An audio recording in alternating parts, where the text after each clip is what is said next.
الحمدللہ رب العالمین والصلاة والسلام علی رسولہ الکریم اما بعد فاعوذ باللہ من الشیطان الرجیم بسم اللہ الرحمن الرحیم وعن انس قال رخص رسول اللہ صلی اللہ علیہ وسلم فی الرقیہ من العین والحمہ والنملہ رواہ المسلم۔ صدق اللہ و صدق رسولہ الکریم۔ عزیزان گرامی قدر، السلام علیکم ورحمۃ اللہ وبرکاتہ۔ حدیث پاک کا ترجمہ یوں ہے، روایت ہے حضرت انس رضی اللہ تعالیٰ عنہ سے، فرماتے ہیں کہ رسول اللہ صلی اللہ علیہ وآلہ وسلم نے دم کرنے کی اجازت دی نظر بد، ڈنگ اور اندھوریوں میں۔ مسلم۔ اللہ اور اس کے رسول کا قول سچا ہے۔ عزیزان گرامی قدر، شروع میں اولاً حضور کریم علیہ الصلوۃ والسلام نے جھاڑ پھونک سے منع فرما دیا تھا، لوگ اس سے مطلقاً پرہیز کرنے لگے تھے۔ یہ شروع سے چلتا آ رہا ہے، تو آپ نے منع فرما دیا۔ پھر حضور انور صلی اللہ علیہ وآلہ وسلم نے آیات قرآنیہ، دعائیں، احادیث مبارکہ، آپ کا قول جو ہے فعل، اور تمام ان دعاؤں سے دم کی اجازت دے دی جن میں شرکیہ الفاظ نہ ہوں۔ یہ حدیث پاک اجازت کی احادیث میں سے یہ ہے۔ عین نظر بد کو کہتے ہیں، خواہ وہ انسان کی ہو یا جن کی ہو۔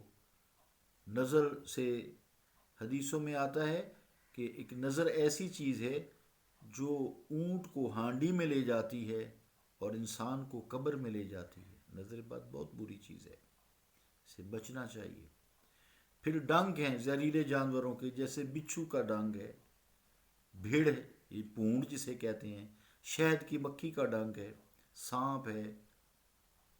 پھر تیسری بات جس کی اجازت دی ہے، پہلی بات جو ہے نظر بد، تیسری بات جو ہے موذی جانور جو ڈنک مارتے ہیں، اور تیسری جو ہے نملہ۔ تو یہ باریک دانے سے ہوتے ہیں، عموماً پسلیوں پر نمودار ہوتے ہیں، تمام جسم پر پھیل جاتے ہیں، باریک باریک ہوتے ہیں۔ بعض نے اسے خسرہ بھی مراد لی ہے، اس کے دانے بھی اس طرح باریک ہوتے ہیں، ہاتھ کے نیچے محسوس نہیں ہوتے لیکن نظر آتے ہیں۔ پھر چکن پاکس ہے، اس کے دانے خیر بہت بڑے ہوتے ہیں، بڑے چھوٹے چھوٹے، چونٹیوں کے بھی سائز مختلف ہوتے ہیں، تو اس لیے وہ دانے جو جسم پر نمودار ہوتے ہیں۔ بعض نے اندویں مراد لی ہے، بعض نے اس کے علاوہ اور جو جتنے بھی دانے جسم پر نمودار ہوتے ہیں وہ لیے ہیں۔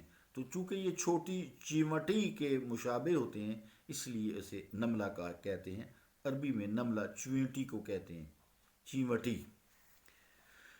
یعنی دم کی اجازت ہے جس میں شرکیہ الفاظ نہ ہوں، قرآن مجید کی آیات مبارکہ ہوں یا احادیث مبارکہ، آپ کا بتایا ہوا طریقہ ہو، وہ درست ہے۔ جیسے نظر بد کا دم ہے، اعوذ بکلمات اللہ التامات من کل شیطان وہامات ومن کل عین لامہ، جس کے ڈر ہو تو یہ درست ہے، کوئی ایسی بات نہیں۔ نظر بد کا دم ہے تو یعنی یہ اجازت ہے، لہٰذا یہ حدیث آیات کی دعاؤں سے دم جائز ہے، ان کی تاثیر یقیناً برحق ہے۔ معلوم ہوا اس سے کہ دم کی اجازت ہے۔ حضرت ابراہیم علیہ الصلوۃ والسلام بھی نظر بد کا دم اپنے بیٹوں حضرت اسماعیل، حضرت اسحاق کو کیا کرتے تھے، وہ یہی ہیں، اعوذ بکلمات اللہ التامات من کل شیطان وہامات ومن کل عین لامہ۔ اور آپ حسنین کریمین کو بھی یہی دم کیا کرتے تھے نظر بد سے بچنے کے لیے۔ عورتیں بھی دم کر سکتی ہیں، مگر مردوں پر دم کرنا ہو تو پھر پردہ کا خیال ضروری ہے۔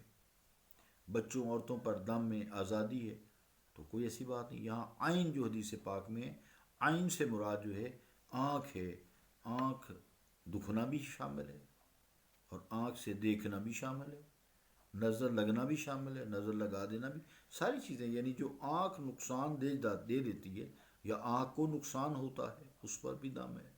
تو مشکات شریف میں بعض نسخوں میں نس ترقی نون سے ہے، تو جمع متکلم علماء فرماتے ہیں کہ نظر بد حق ہے، جیسا کہ حدیث میں آتا ہے کہ یہ اونٹ کو ہانڈی میں پہنچا دیتی ہے اور انسان کو قبر میں پہنچا دیتی ہے، اتنی یہ تیز ہوتی ہے۔